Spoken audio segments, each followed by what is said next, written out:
pro-democracy protests have flared up in Eswatini. Anger against King Mswati III has been building for years, and campaigners say the king has consistently ignored calls for reforms.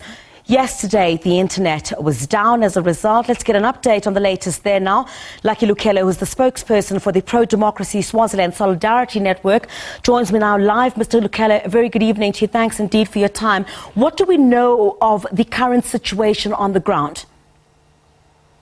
Well, good evening to you, Cressida, and good evening to the viewers at home. What we can say is that the situation in Swaziland is quite dire and inflammable, if I may use that wording. What is happening now is that in the few weeks, we have seen unprecedented protests by school-going kids from primary to high school level.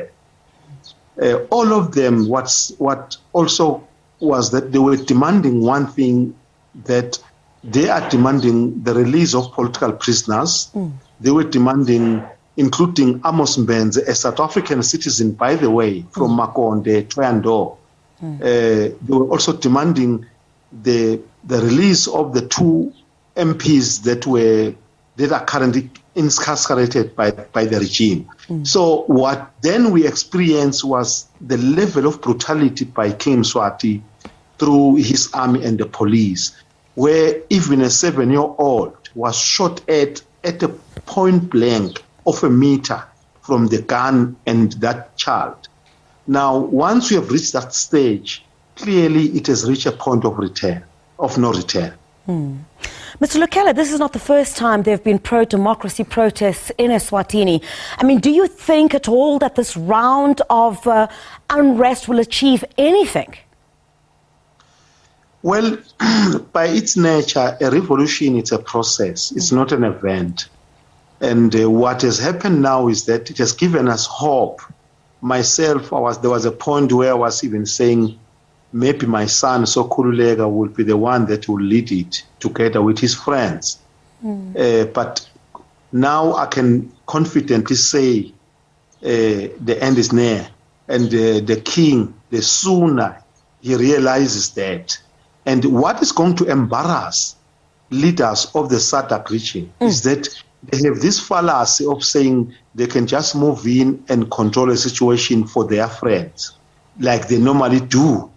But I can warn, in particular, the current chairperson of Trokia, in the person of President Cyril Ramaphosa, that he has got the opportunity to act decisively and act leadershiply by intervening politically in the question of Swaziland, failing which history will judge all of them, and they may find themselves in the history of a dustbin. Mr. Lukhele, you seem you're not satisfied at all with the response from leaders on how to intervene in that situation in Eswatini. Then what is the way forward internally and I guess externally? Some of you who are here in South Africa, looking at the situation from there, which you're describing as dire, obviously those visuals are being beamed around the world. Well, the situation for the people of Swaziland is to continue with the revolution, regardless whether there is a friend or not. They can do it by themselves. If there is that friend that feels for them, like we always experience with other organizations and international friends, we appreciate that. However, the people of Swaziland, the solution lies with them. They must take the ball and put it right at the crawl, like they've done now.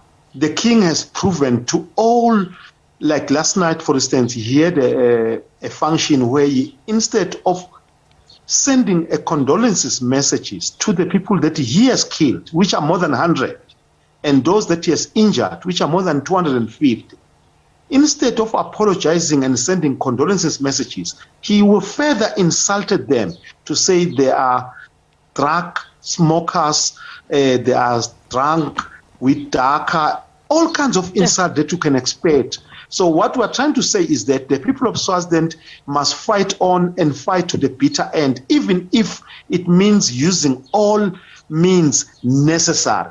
It is allowed in any revolution situation.